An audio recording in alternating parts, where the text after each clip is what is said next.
Shalom keluargaku yang kekasih di dalam Tuhan. Tidak terasa kita sudah memasuki bulan baru, yaitu bulan November. Dan kita akan mengadakan ibadah disertai dengan perjamuan kudus. Sebelum kita mendengarkan kebenaran firman Tuhan, mari kita menyiapkan hati dan pikiran kita. Kita akan berdoa bersama-sama. Bapa di dalam surga, kami berterima kasih karena Engkau terus memelihara kami. Engkau yang terus-menerus memperhatikan kami dan tidak pernah berpaling dari kehidupan kami semuanya. Dan kami bersyukur Engkau menuntun kami dengan firman-Mu yang membuat hidup kami yang gelap itu diterangi dan akhirnya kami melihat terang itu dan kami tidak menjadi tersesat. Tolonglah terus-menerus untuk kami dipegang oleh firman-Mu dan hidup kami diterangi oleh firman-Mu supaya kami melihat jalan-jalan Tuhan, kehendak Tuhan, sehingga akhirnya kami menjadi pribadi yang berkenan kepada Tuhan Yesus. Kami menyiapkan hati dan pikiran kami untuk firman-Mu berbicara di tengah-tengah kami. Dalam nama Tuhan Yesus Kristus kami berdoa. Haleluya. Amin. Bapak Ibu, pagi ini kita akan berbicara tentang saatnya menikmati pembelaan Tuhan. Kita akan membuka di dalam Keluaran pasal yang ke-14, ayat yang ke-14. Bapak Ibu bisa membuka ya, Keluaran pasal 14 ayat 14. Sudah? Oke. Kita akan membaca bersama-sama pada hitungan yang ketiga. 1, 2, 3. Tuhan akan berperang untuk kamu dan kamu akan diam saja. Amin. Berbahagialah kita yang membaca kebenaran firman Tuhan, menyimpan, melakukannya, karena firman Tuhan itu akan menjadi berkat bagi kita semuanya. Bapak Ibu yang kekasih di dalam Tuhan, ini merupakan satu peristiwa ketika bangsa Israel dibawa keluar dari Mesir oleh Tuhan. Dan ketika bangsa Israel dibawa keluar dari Mesir oleh Tuhan, bukan berarti mereka kemudian mengalami dispensasi atau mengalami garansi untuk mereka terjamin tidak mengalami masalah-masalah dan pergumulan. Faktanya ketika bangsa Israel mereka dibawa Tuhan, dibebaskan Tuhan dari Mesir, dalam semua proses mereka menuju tanah Kanaan, mereka ternyata bersentuhan secara langsung dengan masalah-masalah. Dan bukan sekedar masalah-masalah, bahkan masalah-masalah yang begitu besar, masalah-masalah yang begitu berat, yang menekan mereka dan membuat mereka takut luar biasa. Bapak Ibu, Allah tidak pernah menjanjikan ketika kita dibawa, dimerdekakan dalam kehidupan kita itu, akhirnya kita juga bebas dispensasi dari setiap masalah-masalah. Tidak. Tetapi secara pasti bahwa Tuhan itu berjanji menyertai kita semuanya, memberi kemampuan kepada kita semuanya, sehingga kita memiliki kecakapan dan kesanggupan untuk mengatasi masalah-masalah itu, dan kita berdiri sebagai seorang pemenang atas masalah itu. Nah, makanya masalah itu bukan menjadi sesuatu yang sangat menakutkan seharusnya. Masalah dan pergumulan itu bukan menjadi sesuatu yang membuat kita menjadi gentar sebenarnya. Tapi masalah itu sebenarnya akan membuat kita menjadi bersyukur, kita menjadi pribadi yang sangat bergantung kepada Tuhan. Kenapa? Karena masalah itu sebenarnya adalah merupakan masanya Allah bagi kita semuanya. Masanya Allah Dia menolong kita. Masanya Allah memperhatikan kita. Masanya Allah kemudian menyatakan kasih karunia dalam hidup kitanya. Masalah adalah peluang kita melihat mujizat, melihat terobosan, melihat berkat baik secara umum, secara spesial. Itu menjadi bagian dalam kehidupan kita semuanya. Nah, pertanyaannya Bapak Ibu yang kekasih dalam Tuhan, bagaimana kita bisa mengalami pembelaan Tuhan ketika kita menghadapi masalah-masalah yang begitu berat, masalah-masalah yang menekan dalam hidup kita semuanya? Mari kita akan belajar bersama-sama dari Keluaran pasal 14 ayat yang ke-14 ini. Kita akan belajar bersama-sama. Yang pertama, bagaimana caranya kita bisa menikmati pembelaan dari Tuhan? Pertama, pembelaan Tuhan itu berlaku bagi kita yang bisa menjaga mulut. Bapak Ibu, di dalam Revised Standard Version ya, di Keluaran pasal 14 ayat 14 dikatakan demikian. God will fight battle for you and you keep your mouth shut. Nah, artinya Bapak Ibu yang kekasih dalam Tuhan, Allah akan bertempur untuk kamu dan kamu tetap tutup mulut. Nah, Bapak Ibu yang kekasih di dalam Tuhan, ini menjadi satu alasan yang pertama bagi kita semuanya. Bagaimana kita bisa mengalami pembelaan dari Tuhan. Pembelaan yang datang dari Tuhan atau berlaku dalam hidup kita ketika kita bisa menjaga mulut kita, bisa tutup mulut kita semuanya. Bapak Ibu, bangsa Israel itu punya kebiasaan-kebiasaan buruk yang sering kali itu dipelihara. Sesuatu yang tidak bagus, tetapi itu menjadi kebiasaan, menjadi habit dalam kehidupan mereka. Setiap kali mereka punya masalah, mereka cenderung responnya, reaksinya, itu selalu bersungut-sungut. Itu selalu mengeluarkan perkataan-perkataan yang tidak bagus. Itu selalu mengeluarkan cacian. Itu selalu mengeluarkan makian. Selalu menyalahkan. Pendeknya, bangsa Israel adalah bangsa yang tidak mudah untuk menjaga lidah bibir mereka semuanya. Orang yang tidak bisa menjaga lidah bibirnya atau mulutnya, orang itu justru akan menuai banyak masalah, akan memanen banyak pergumulan, akan memanen begitu banyak malapetaka di dalam hidup dia.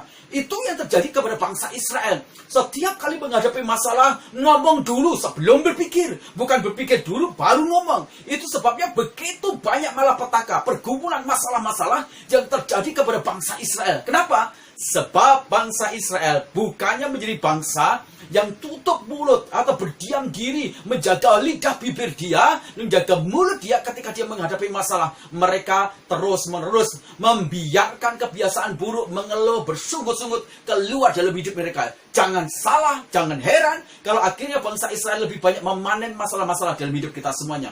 Bapak Ibu yang kekasih di dalam Tuhan, ya, ini yang menjadikan akhirnya seringkali bangsa Israel bukannya menikmati sesuatu yang baik, tetapi mereka menikmati sesuatu yang buruk. Bapak Ibu, mulut ya, manusia lebih banyak berbuat dosa dengan mulutnya daripada tindakan-tindakannya. Manusia itu tidak memperhatikan bahwa mulut itu menentukan masa depan dia, menentukan hasil dia, menentukan juga kemudian akibat-akibat yang akan terjadi dalam diri dia.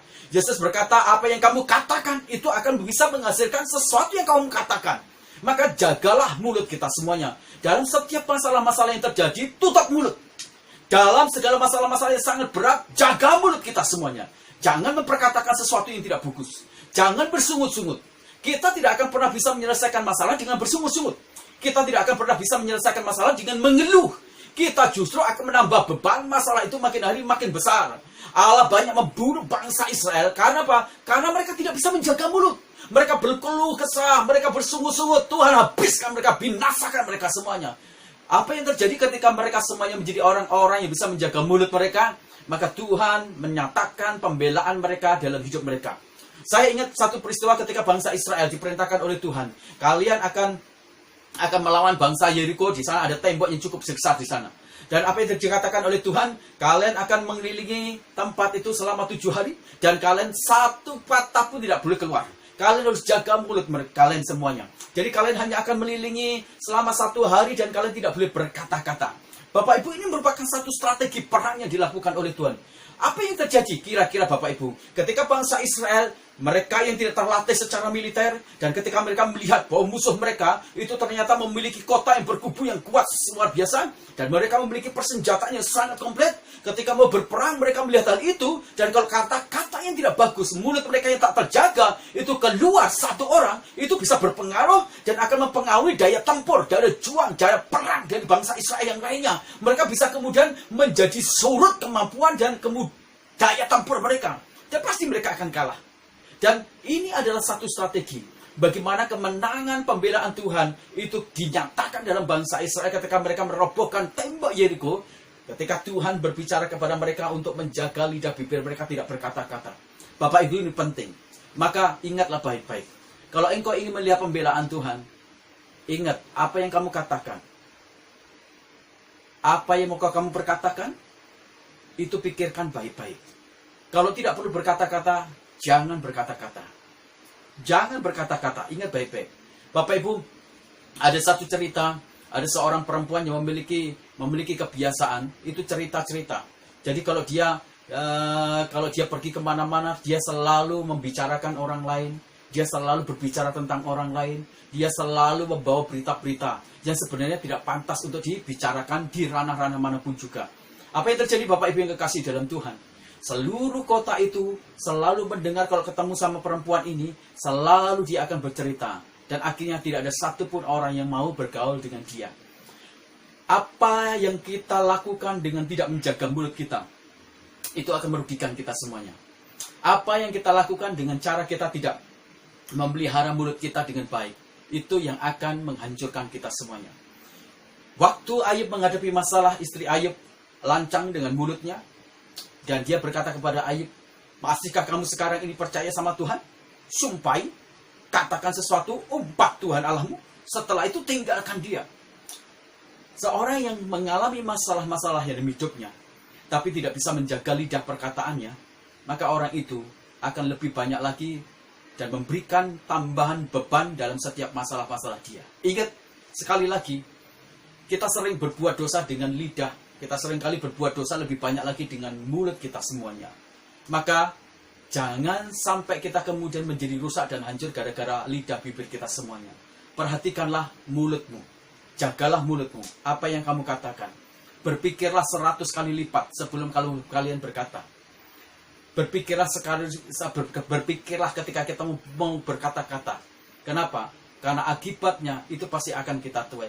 Kalau hari ini kita berbicara sesuatu yang tidak baik, dan sepertinya aman-aman saja, satu saat ingat baik-baik, buah yang kita tabur, atau biji yang kita tabur, satu saat akan menghasilkan sebuah pohon, dan satu saat kita akan menuai buah itu. Disitulah kita akan menikmati penderitaan, kita akan menikmati hal-hal yang tidak baik di dalam hidup kita semuanya. Mazmur pasal yang ke-34 ayat 13 katakan, Daud katakan, jagalah lidahmu dari perkataan-perkataan atau terhadap yang jahat. Di dalam Mazmur pasal yang ke-37 ayat yang 30 katakan, mulut orang benar mengucapkan hikmat, lidahnya mengatakan hukum. Wah, ini luar biasa. Mazmur 120 katakan, mintalah kepada Tuhan supaya mulut dan lidah kita dibebaskan dari hal yang jahat. Ingat, jagalah lidahmu. Kalau tidak perlu berkata-kata, jangan berkata-kata. Tutup puasa mulut kita, puasa perkataan kita. Tapi kalau kita berkata-kata, jagalah perkataan kita semuanya, kualitas perkataan kita, konten perkataan kita, mesej atau pesan yang kita kirim dan perkataan kita, jagalah itu semuanya. Jangan sampai itu kemudian berakibat buruk dalam hidup kita semuanya. Karena apa? Karena Allah akan bertempur untuk kamu dan kamu tutup mulut saja. Artinya, kita akan menikmati pembelaan dari Tuhan ketika kita bisa menjaga mulut kita. Itu yang pertama. Yang kedua, bagaimana kita bisa menikmati pembelaan Tuhan? Ya, akhirnya kita bisa menikmati saat-saat pembelaan Tuhan berlaku dalam hidup kita semuanya. Yang kedua, pembelaan Tuhan berlaku bagi kita yang berjuang memperhatikan damai sejahtera. Nah, di dalam New American Standard Bible, ya, di dalam Keluaran pasal 14 ayat 14 katakan demikian. The Lord will fight for you, and you shall hold your peace and remain in rest. Artinya Bapak Ibu, Tuhan itu akan berperang untuk kamu, untuk Anda, dan Anda tidak akan berada dan Anda akan berada di dalam damai sejahtera, dan kamu akan mengalami rest, Bapak Ibu. Nah, artinya gini Bapak Ibu, kita punya kecenderungan sebagai manusia waktu kita punya masalah atau didatangin masalah, punya pergumulan yang berat, reaksi yang muncul di dalam diri kita seperti kecemasan, kepanikan, ketakutan, akut, itu lebih dominan muncul. Jadi jangan heran ketika kita mengalami kecemasan, kepanikan, kemudian rasa takut, kekhawatiran itu, akhirnya damai sejahtera itu hilang di dalam diri kita semuanya. Kalau damai sejahtera kita hilang, maka kita sudah menghadapi satu penyakit rohani, penyakit mental, penyakit kejiwaan, penyakit pikirannya. Apa yang terjadi? Ketika damai sejahtera kita hilang, maka pikiran kita bukan lagi pikiran positif, biasanya lebih cenderung pikiran negatif. Kalau damai sejahtera kita hilang, apa yang terjadi? Perasaan kita bukan lagi menjadi perasaan dikendalikan oleh iman, tapi perasaan yang dikendalikan oleh rasa takut dalam hidup kita semuanya. Kalau telinga kita kemudian menjadi panik luar biasa, apa yang terjadi? Telinga kita kemudian juga lebih mengarahkan kepada sesuatu yang buruk. Belum lagi Bapak Ibu, ketika kita memperkatakan perkataan-perkataan panik dan kecemasan, seluruh bagian dari struktur tubuh kita, hormon dalam tubuh kita, itu menghasilkan racun yang bisa kemudian melemahkan diri kita, dan bisa menimbulkan dan memicu bahan-bahan penyakit di dalam diri kita secara kompleks itu muncul. Dan itu yang akan mengalahkan diri kita sebelum berperang, sebelum mengalahkan masalah, sebelum menghadapi masalah. Jadi, kita harus memelihara damai sejahtera.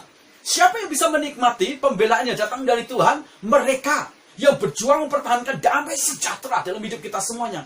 Mereka itu yang akan bisa mengalahkan dan menikmati pembelaan datang dari Tuhan. Bapak Ibu, kalau kita tidak punya iman, kalau kita khawatir, kalau kita tidak percaya sama Tuhan, itu ditangkap sebagai satu kejahatan. Kejahatan tidak percaya sama Tuhan. Orang kalau menikmati damai sejahtera yang datang dari Tuhan, berarti orang itu meyakini dan mengimani bahwa Tuhan dia adalah Tuhan yang sanggup, Tuhan yang mampu, Tuhan yang luar biasa memiliki kuasa kedahsyatan. Damai sejahtera itu ternyata berhubungan dengan kesehatan iman. Damai sejahtera itu juga berhubungan dengan kesehatan pengharapan kita semuanya. Damai sejahtera kita juga ternyata berhubungan dengan cinta kasih kita yang dalam kepada Tuhan. Damai sejahtera itu berhubungan juga tingkat pengenalan kepada Tuhan yang dalam. Kita tidak hanya bicara tentang Tuhan, tapi kita bicara dengan Tuhan mengawali hidup kita terus-menerus. Jadi, kalau kita kemudian menjadi seseorang yang tidak bisa mempertahankan damai sejahtera, cenderung menghadapi masalah, kemudian kita menjadi panik lebih dulu, cemas lebih dulu, takut lebih dulu, maka kita tidak akan menikmati pembelaan kepada Tuhan, dari Tuhan. Kenapa? Karena itu ditangkap sebagai bagian dari kejahatan, karena kita tidak mempercayai Tuhan. Alkitab berkata bahwa apa yang berhubungan dengan firman Tuhan itu merupakan satu kebenaran. Dan bukan hanya sesuatu yang berkaitan dengan kebenaran, karena Tuhan sendiri adalah kebenaran dan layak untuk kita percaya. Karena Allah sendiri adalah pribadi yang tidak pernah berdusta dan selalu benar dan selalu otentik, absolut untuk bisa dipercayai dalam hidup kita semuanya. Bapak Ibu, ada satu peristiwa ketika anak kecil, ada satu peristiwa ketika ada orang yang pergi ke mall, terus kemudian di mall itu ternyata ada anak kecil yang terjepit di evakuator, Bapak Ibu. Orang banyak berteriak-teriak, mereka ketakutan. Aduh, gimana ini? Teriak-teriak semuanya. Mereka menunjukkan rasa panik dan kecemasan. Dan ketika mereka berada dalam kepanikan, kecemasan, mereka tidak bisa melakukan apapun juga. Mereka berusaha untuk menolong, tapi anak itu malah kesakitan luar biasa. Takut, panik, itu ternyata membawa masalah lebih besar lagi, lebih berat lagi, dan nambahi beban masalah. Anak ini menjadi nangis, anak ini malah ketakutan luar biasa. Dan Bapak Ibu, di tengah-tengah kerumunan itu keluarlah seseorang yang dengan penuh ketenangan, damai sejahtera, bukan seperti orang-orang yang berteriak ketakutan. Orang itu tiba-tiba kemudian dia pergi ke suatu tempat, dia tekan tombol, dan kemudian eskalator itu berhenti, sehingga anak itu kemudian tidak lagi bisa berteriak-teriak lagi, dan rasa sakit itu mulai berkurang, dan kemudian dia mulai menangani eskalator itu sampai kemudian anak itu bisa keluar. Siapa dia? Dia adalah seorang teknisi yang ternyata memiliki pengetahuan, memiliki pengenalan untuk menangani itu semuanya. Teknisi itu begitu dia melihat masalah-masalah yang berkaitan dengan evakuator itu sendiri, Bapak Ibu, dia tenang, dia damai, karena dia harus menyelamatkan. Kalau seseorang tidak memiliki ketenangan, kalau seseorang tidak memiliki damai sejahtera, tidak mungkin dia bisa menangani masalah-masalah itu dengan baik. Justru apa yang dia tangani itu cenderung akan menjadi masalah baru lagi dalam hidup dia. Jangan membuat damai sejahtera kita pergi. Jangan membuat kehidupan kita menjadi penuh dengan masalah. Berjuanglah untuk mempertahankan damai sejahtera. Sekalipun kita punya pergumulan yang berat, tetaplah punya damai sejahtera. Damai sejahtera itu kita perjuangkan ketika kita berlari kepada Tuhan, ketika kita dekat dengan firman Tuhan, ketika kita dekat dengan Tuhan, ketika kita memuji, menyembah Dia, ketika kita mempercayai setiap janji-janji firman Dia, maka itu yang akan bikin kita damai sejahtera. Iblis itu menghancurkan damai sejahtera kita supaya kita tidak punya iman. Supaya pengharapan kita hancur. Supaya kasih kita kepada Tuhan juga hancur. Nah, jika damai sejahtera kita hancur, pasti kita akan menjadi orang yang kalah telak dengan masalah-masalah itu. Maka jangan mau dikalahkan oleh masalah. Biarlah masalah-masalah kemudian menjadi masalah yang dapat kita taklukkan karena pembelaan yang datang dari Tuhan. Dengan cara apa? Dengan cara kita berjuang mempertahankan damai sejahtera yang Allah telah berikan dalam hidup kita semuanya. Dan yang ketiga, Bapak Ibu yang kekasih dalam Tuhan, bagaimana caranya kita bisa menikmati pembelaan yang datang dari Tuhan? Yang ketiga, pembelaan Tuhan berlaku bagi kita yang berdiri dengan Allah, Bapak Ibu. Nah, di dalam versi RSCV katakan demikian, Tuhan memerintahkan Musa berdiri mengangkat tangannya dan katakan, right standing with God, berdiri benar dengan Allah. Nah, Bapak Ibu yang kekasih dalam Tuhan, kita hanya akan mungkin menikmati pembelaan dari Tuhan ketika kita berdiri bersama Tuhan, berdiri di samping Tuhan dengan benar.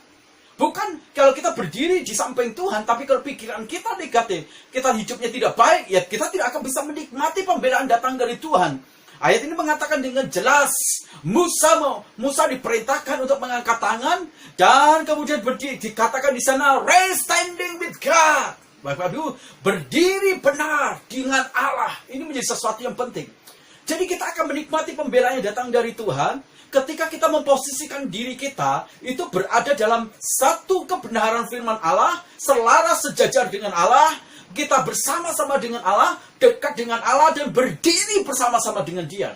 Kata berdiri bersama-sama dengan Dia itu artinya adalah berdiri bersama-sama dengan Allah atau berdiri benar dengan Allah. Itu artinya Bapak Ibu, itu memberi makna bahwa kita sedang berada dalam posisi bersama-sama dengan Allah. Kita sedang bermitra dengan Allah. Kita sedang beraliansi dengan Tuhan. Kita sedang mengikatkan diri kita menjadi sekutunya Allah. Berdiri benar di hadapan Allah. Itu ingin mengatakan, Tuhan, aku ingin menjadi pengikutmu. Aku ingin menjadi kelompokmu. Aku ingin menjadi orang yang mengikuti Engkau. Ini menjadi sesuatu yang luar biasa, Bapak Ibu. Bapak Ibu, ketika kita berdiri benar dengan Allah, itu memposisikan diri kita. Kita berada di barisannya Allah, di golongannya Allah, di kelompoknya Allah. Jadi berdiri di hadapan, berdiri benar dengan Allah itu menyatakan bahwa kita bukan oposisinya Tuhan. Kita bukan lawannya Tuhan. Kita bukan pemberontaknya Tuhan. Kita akan menikmati pembelaan dari Tuhan. Ketika kita right standing with God, berdiri benar di tangan Tuhan. Itu yang menolong kita semuanya menikmati pembelaan dari Tuhan. Bapak Ibu yang kekasih dalam Tuhan, pernah satu saat ketika Musa dihakimi oleh beberapa orang-orang. Dan akhirnya mereka membuat satu kelompok tersendiri. Di sana ada Bani Korah, di sana ada Abiram, Datan, dan mereka sedang beraliansi melawan Musa. Dan mereka tidak menyadari bahwa Musa itu adalah utusan Allah. Jadi kalau utusan Allah berarti dia berada di barisannya Allah. Dan ketika semua orang memprovokasi dan terjadilah sesuatu yang tidak bagus, maka Tuhan memerintahkan kepada Musa, sekarang Musa, katakan kepada bangsa Israel, siapa yang berpihak kepada Korah, Datan, dan Abiram, silahkan mereka pergi di samping mereka. Silahkan mereka bersama-sama dengan dia. Dan siapa yang bersama-sama dengan engkau, katakan, biar mereka bersama-sama. Dipisahkanlah dua golongan. Satu golongan Musa, satu lagi golongan Datan, Abiram, dan Korah. Dan apa yang terjadi? Tiga golongan itu kemudian dihabisin oleh Tuhan. Kenapa? Tidak dibela oleh Tuhan. Kenapa? Karena mereka menjadi oposisi. Mereka menjadi pemberontak terhadap Tuhan. Bapak Ibu, right standing with God, berdiri benar dengan Allah, itu yang menentukan pembelaan Tuhan atas kita semuanya. Dan itu jadi sesuatu yang luar biasa. Bapak Ibu, ada seorang keluarga dari Bethlehem, ya, di sana sedang menghadapi satu masalah yang cukup besar, yaitu masa-masa paceklik. Karena apa? Masa-masa paceklik karena menghadapi musim kemarau yang luar biasa. Apa yang dilakukan oleh Elimelek ini? Bukannya dia berdiri benar dengan Allah, tetapi Elimelek itu ternyata meninggalkan Tuhan, menjauh dari Tuhan. Berdiri benar di hadapan Allah ini bukan hanya berbicara tentang posisi, ya, posisi dekat aliansi, tetapi juga berbicara tentang posisi yang dekat, bukan posisi yang jauh. Apa yang dilakukan Elimelek? Dia menjauh dari Tuhan. Dan bukan hanya menjauh dari Tuhan, tapi dia beraliansi dengan Amalek. Amalek itu adalah satu bangsa yang tidak diizinkan oleh Tuhan untuk dijadikan sahabat atau tempat menempat. Tapi karena mereka tidak berdiri benar di hadapan Allah, Elimelek menjauh. Elimelek kemudian beraliansi. Di sana dia menuai malapetaka yang luar biasa dan tidak pembelaannya datang dari Tuhan. Elimelek kemudian mati, dua anaknya mati, akhirnya istrinya menjadi janda, dua menantinya juga jadi janda, dan mereka harus mengalami kepahitan hidup yang luar biasa. Kenapa? Karena mereka tidak right standing with God, karena mereka tidak berdiri benar dengan Allah. Ini menjadi satu hal yang sangat penting bagi kita semuanya. Pembelaan Tuhan bagi kita hanya mungkin ketika kita berdiri dengan Allah. Kita beraliansi, kita bersekutu, kita berkelompok dengan Allah. Dan bukan melawan, dan kita dekat dengan Dia. Bapak Ibu, ada satu perempuan yang mengalami masalah-masalah yang luar biasa ketika dia di madu. Dan madunya itu memiliki seorang anak. Dan apa yang dilakukan oleh madunya setiap hari, dia memprovokasi Hana untuk melakukan sesuatu yang buruk, berpikir yang buruk. Dia bukan hanya memprovokasi, dia berkata-kata yang tidak bagus. Dia olok-olok, dia seperti dibully luar biasa. Bapak Ibu yang kekasih dalam Tuhan, apa yang dilakukan oleh Hana? Tidak sedikit pun Hana berjanji buruk. Yang dilakukan Hana adalah right standing with God. Berdiri benar dengan Allah. Hana beraliansi dengan Tuhan, berkelompok dengan Tuhan. Hana mulai berdoa kepada Tuhan. Hana mendekat kepada Tuhan. Dan ketika Hana mulai beraliansi, berdiri benar dengan Allah, maka Tuhan melakukan pembelaan terhadap Hana. Dan Hana diberkati dengan seorang anak. Dan bukan hanya diberkati oleh seorang anak, tetapi cinta kasih suaminya dikembalikan lagi kepada Hana. Dan bukan hanya itu, ditambahkan lagi bonus. Hana memiliki lagi beberapa anak. Standing with God. Itu yang akan memungkinkan kita semuanya menikmati pembelaan Allah di dalam diri kita semuanya. Bapak Ibu yang kasih dalam Tuhan, bagaimana dengan kita? Ada beberapa orang-orang yang mungkin seringkali mengecewakan kita. Mereka beraliansi, berkelompok, ya, berkelompok mungkin menyerang, bikin tandingan apapun juga. Jangan pernah kita menjadi jahat. Kalau kita menjadi jahat, walaupun kita tidak berkelompok tuh, tapi kita sudah tidak beraliansi dengan Tuhan. Apapun yang terjadi dalam diri kita semuanya, jangan menjadi jahat. Jangan menjadi buruk, tapi mari kita beraliansi dengan Tuhan, mendekat kepada Tuhan. Waktu Yesus dia menghadapi saat-saat terakhir, dia harus disalib, Bapak Ibu. Apa yang dilakukan oleh Yesus? Dia pergi ke Taman Getsemani. Di sana dia beraliansi dengan Tuhan. Yesus right standing with God. Yesus berdiri benar dengan Allah. Yesus mendekat kepada Allah. Yesus berseru kepada Allah. Yesus berhubungan dengan Tuhan. Yesus berkomunitas. Yesus beraliansi dengan Tuhan. Itu sebabnya akhirnya dia menjadi orang yang bisa memenangkan pertandingan salib itu sendiri. Bahkan di saat-saat detik-detik terakhir disalib, dia bisa berkata dan mengeluarkan perkataan yang sangat agung, luar biasa, yang berwibawa. Tuhan, ampunilah mereka sebab mereka tidak tahu apa yang mereka perbuat. Ini perkataan agung luar biasa. Pengampunan di tengah-tengah penderitaan, pengampunan di tengah-tengah luka, pengampunan di tengah-tengah segala sesuatu luka yang dibuat. Tapi yang keluar di sana adalah satu perkataan agung, yaitu perkataannya Allah, cinta kasih yang hebat. Kenapa bisa? Aliansi kepada Tuhan. Right standing with God. Berdiri benar dengan Allah. Bapak Ibu yang kekasih di dalam Tuhan, ketika satu saat Tuhan berbicara kepada Musa, Musa, aku sudah bosan dengan bangsa Israel. Aku sudah sertai, tetapi mereka terus bersungut-sungut. Sekarang Musa, aku tidak akan lagi menyertai mereka. Aku perintahkan malaikat yang akan menyertai. Apa yang dikatakan oleh Musa? Tuhan, aku tidak akan pergi kalau engkau tidak mau menyertai bangsa Israel ini. Aku hanya ingin beraliansi dengan engkau, bukan dengan siapapun juga. Walaupun malaikat kuat, aku tidak mau beraliansi dengan dia. Aku tidak mau mengikuti dia. Aku tidak mau dekat dengan dia. Tapi aku mau dekat dengan engkau itu sendiri. Wah, ini orang yang hebat luar biasa. Seorang yang tahu apa artinya right standing with God. Kita tidak akan pernah mengalami pembelaan yang datang dari Tuhan ketika kita terpisah jauh dari Tuhan. Ketika kita tidak beraliansi dengan Tuhan. Ketika tidak berkelompok dengan Tuhan. Kita tidak akan pernah sedikit pun, Bapak Ibu, akan menjadi orang yang terbela.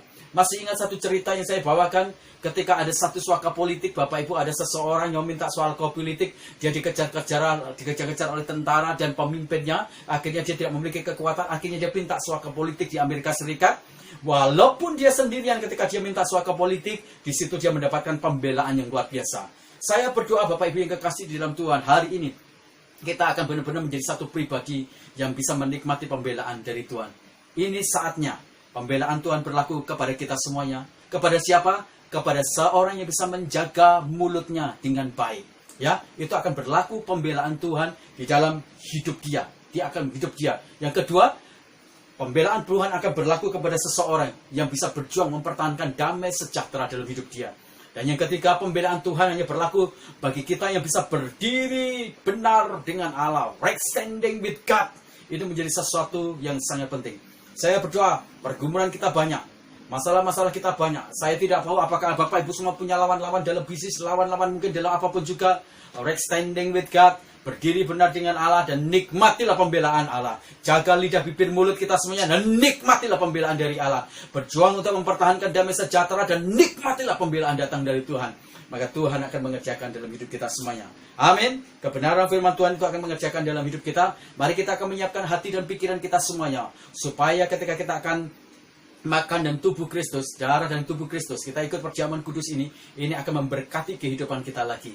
Mari kita merenungkan kebenaran firman Tuhan ini, dan kita tunduk sebentar untuk kita merenung kebaikan dan anugerah pembelaan Tuhan di dalam hidup kita semuanya. Bukankah kita harusnya mati? Bukankah harusnya kita dihukum? Bukankah harusnya kita dimurkai? Tetapi Tuhan Allah sendiri menjadi pembela dalam hidup kita yang mati bagi kita semuanya. Mari kita sungguh-sungguh menyiapkan hati dan pikiran kita, supaya ketika kita masuk dalam perjamuan kudus, itu menjadi satu berkat dalam hidup kita semuanya.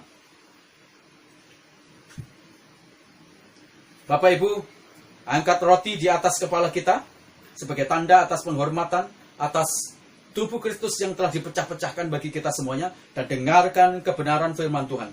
Sebab apa yang telah kutuluskan kepadamu telah aku terima dari Tuhan, yaitu bahwa Tuhan Yesus pada malam waktu dia serahkan mengambil roti, dan sesudah itu dia mengucap syukur atasnya. Ia memecah-mecahkannya dan berkata, inilah tubuhku yang diserahkan bagi kamu, perbuatan ini menjadi peringatan akan aku.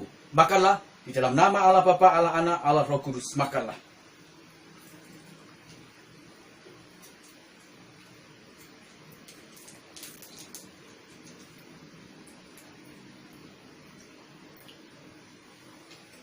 Angkat roti, angkat cawan di atas kepala kita sebagai tanda atas pengorbanan darah Kristus yang dicurahkan sampai habis sehingga kita menjadi hidup. Dan dengarkan firman Tuhan. Demikian juga ia mengambil cawan sesudah makan, lalu berkata, cawan ini adalah perjanjian baru yang dimeteraikan oleh darahku. Perbuatlah ini setiap kali kamu meminumnya, menjadi peringatan akan aku. Minumlah di dalam nama Allah Bapa, Allah Anak, Allah Roh Kudus. Dalam nama Tuhan Yesus Kristus, minumlah. Mari kita mengangkat tangan berucap syukur bersama-sama. Engkau baik, Engkau Allah pembela kami. Waktu kami berjuang dengan maut, dengan dosa, kami tidak mampu Tuhan. Tuhan terima kasih. Bawalah kami untuk right standing with God. Berdiri benar dengan Allah.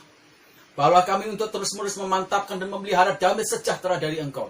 Dan bawalah kami untuk menjaga lidah bibir mulut kami dari hal-hal yang jahat. Supaya kami Tuhan benar-benar bisa memelihara iman kami. Bisa memelihara pengharapan kami. Terima kasih Tuhan, Engkau baik, Engkau dahsyat, Engkau ajaib, Engkau agung luar biasa. Kami mengucap syukur. Bapak, kami berterima kasih untuk firman Tuhan yang meneguhkan lagi bahwa Tuhan melakukan pembelaan-pembelaan di dalam hidup kami. Kami berterima kasih karena itu menjadi sumber kekuatan bagi kami semuanya untuk kami berdiri teguh luar biasa. Bapa di dalam surga, kami juga mengucap syukur kebaikan Tuhan dinyatakan dalam hidup kami semuanya. Sehingga kami bisa menikmati segala berkat-berkat rohani, berkat jasmani. Terima kasih untuk pemeliharaan firman-Mu, sehingga kami terus memiliki pemikiran yang bagus, hati yang bagus, perkataan bagus, perilaku yang bagus oleh firman itu sendiri, Tuhan. Terima kasih, hidup kami dibersihkan oleh firman itu, dan kami menjadi pribadi yang berkenan kepada Allah dan menjadi dekat dengan Allah. Terima kasih Tuhan.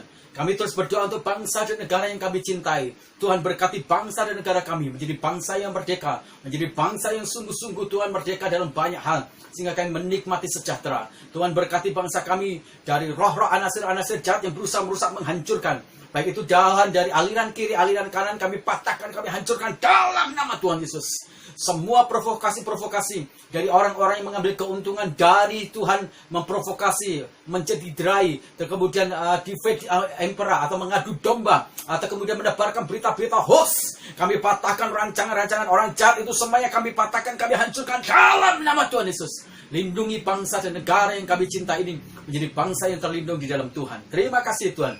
Tuhan, kami juga berdoa secara khusus untuk Presiden kami Jokowi. Jagai dan lindungi kekuatan fisik dia Tuhan, supaya dia tetap sehat. Di tengah-tengah COVID ini, tangan Tuhan terus-menerus menjamahnya, supaya dia tidak terjangkit sedikit COVID-19. Berikan hikmat untuk dia bisa mengelola dan memberikan kebijakan-kebijakan Tuhan di dalam segala rumusan-rumusannya, sehingga itu berguna bagi bangsa dan negara kami. Berikan keberanian dan ketegasan dia Tuhan, untuk dia berani menghadapi dan bertindak dengan tegas untuk Tuhan melakukan kepada orang-orang yang melakukan tindakan intoleran Tuhan, sehingga pada akhirnya Indonesia ini menjadi damai Tuhan.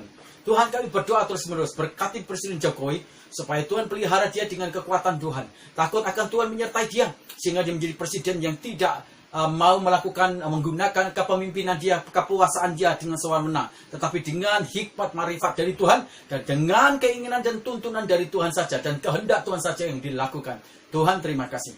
Engkau memberkati juga kota kami di mana kami tinggal. Engkau memberkati kota kami Cipanas. Engkau memberkati ekonomi di kota kami. Di sana Tuhan, Kau berkati. Kami berdoa untuk Tuhan agrowisata, agrobisnis, niaga, perhotelan, peternakan, perikanan, pertanian, perkebunan. Tuhan, Engkau campur tangan, Engkau memberkati kota kami, sehingga kota kami menjadi kota yang diberkati oleh Tuhan. Kami juga berdoa untuk mitra-mitra kami. Kami berdoa untuk jemaat kami. Kami berdoa untuk sponsor kami di bidang-bidang usaha mereka. Tuhan, Engkau campur tangan, Engkau memberkati, pulihkan usaha mereka, keuangan mereka, sehingga mereka semuanya bisa membangun perusahaan mereka, dan bisa membiayai dan menghidupin banyak orang, dan bisa menjadi saluran berkat bagi pekerjaan-pekerjaan Tuhan. Tuhan memberkati juga kota kami. Tuhan berkati kota kami, pemimpin-pemimpin yang ada di sana. Baik itu bupati, baik itu camat, baik kepala desa, lurah, baik itu RW RT. Tuhan berkati sehingga mereka semuanya bisa mengayomi masyarakat di kota kami dengan bertanggung jawab, dengan hikmat dan takut akan Tuhan, dan mengayomi sebagai bagian dari pemimpin yang benar-benar adil Tuhan. Kami berdoa dalam nama Tuhan Yesus. Engkau memberkati bupati kami.